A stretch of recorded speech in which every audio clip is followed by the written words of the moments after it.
We're taking you with us for a full day in Granada. And in this video, you'll discover exactly how to enjoy it like a local. You'll see how to get from Malaga to Granada by train, how to explore the city on its famous little sightseeing train, and what it actually costs to spend there.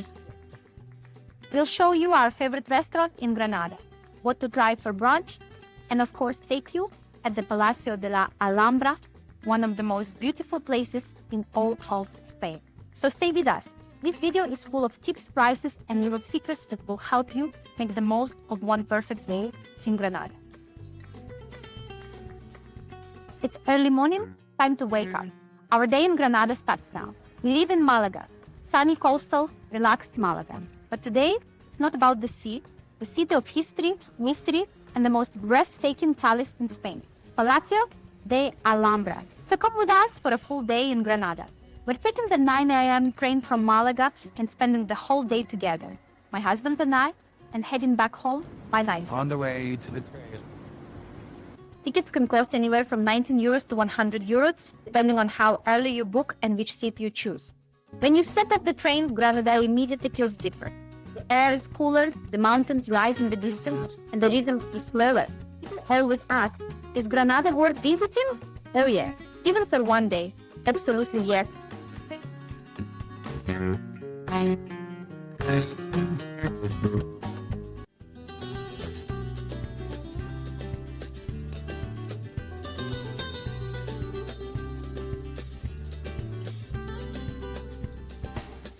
There's no big hop-on-hop-off bus like in Malaga, but instead, they have this little green tourist train that chugs through the city. Yes, it's noisy, but it's also fun, and it'll take you straight to the Palacio de la Alhambra, and Granada is also very walkable, so you don't really need a car. Taxis and Uber are cheap, and buses go everywhere.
As we kept walking through Granada's little streets, the smell of chocolate pulled us in. We stopped at a small local cafe, one of those traditional places where mornings are slow and sweet. Spanish people love their churros with hot chocolate, especially for breakfast. Crispy, warm, and deep in thick chocolate. It's comforting in every bite. I don't eat them often, but some days, like today, it feels perfect. So we ordered churros, fresh orange juice, and of course, a little brunch break before continuing our walk.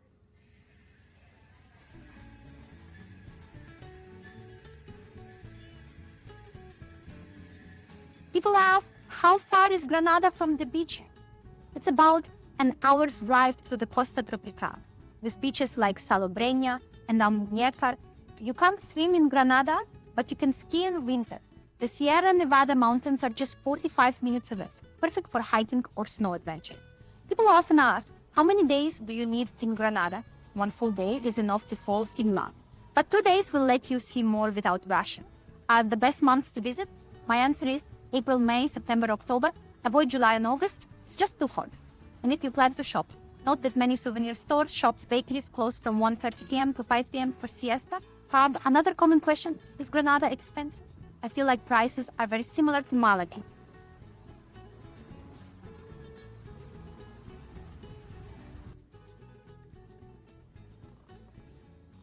Arriving at the Alhambra, and here it is, the Alhambra, Granada's crown jewel, a UNESCO treasure, and one of Spain's most visited sites. Visitors always ask, is it expensive? Do you need to book in advance? Tickets range from 14 euros to 20 euros, and yes, book online weeks ahead. The morning is the best time to visit before the crowds and heat. Plan about 3 to 4 hours here. The gardens of the Generalif, the Nasrid Palaces, and the views over the Albaicin, everything here feels like a dream carved in stone.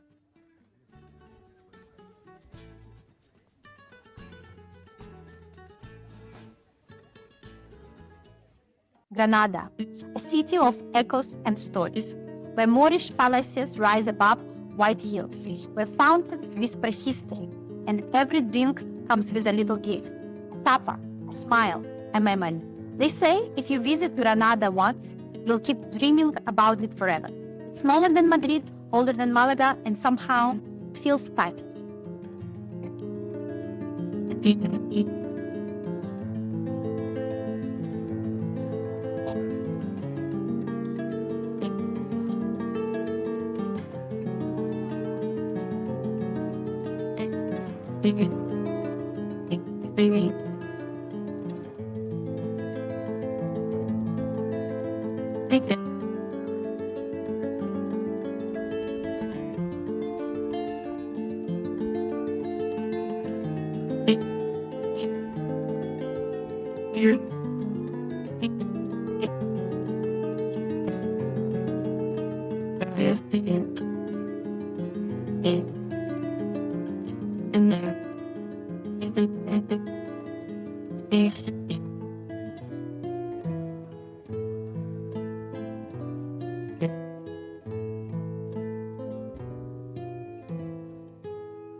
Be careful with the rosemary trip.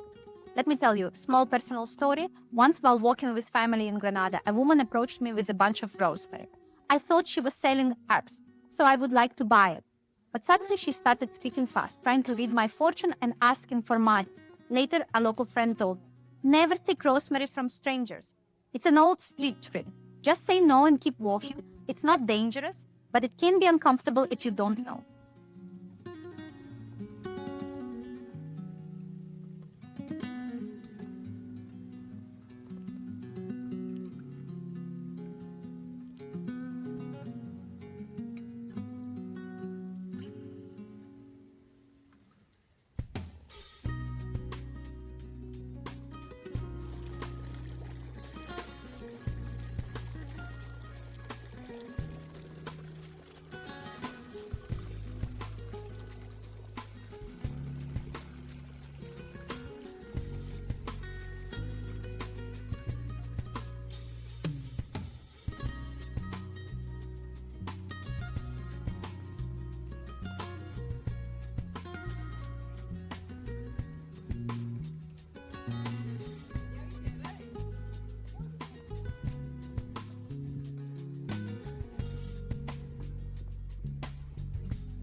By lunchtime, we were starving. Here's my tip.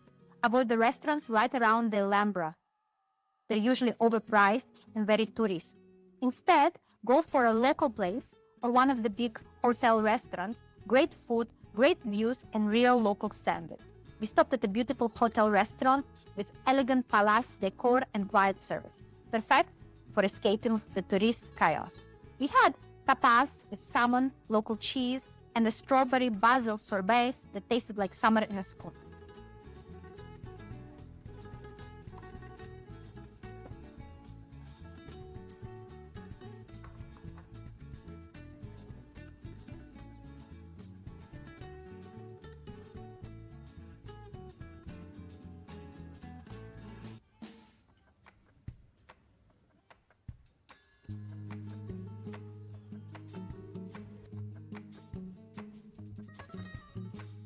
Inside in this hotel, I suddenly felt like I'd stepped into another century. The tall arches, the quiet patios, the scent of orange blossoms. I felt like a Granadina princess, maybe even like Carmen, the passionate dancer from the famous Spanish stories and songs. That same energy of music, movement, and freedom fills every corner here. Granada has that power. It makes you dream. It makes you imagine who you could have been in another time.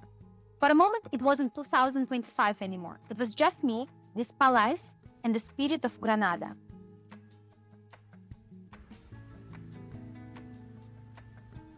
After lunch, we kept walking, exploring plazas, fountains, and little souvenir shops. So, is Granada worth a day trip from Malaga? Absolutely. We've done it twice. Once as a family, once just the two of us. It's easy, affordable, and unforgettable. If you can't stay one night, even one full day will give you memories for years.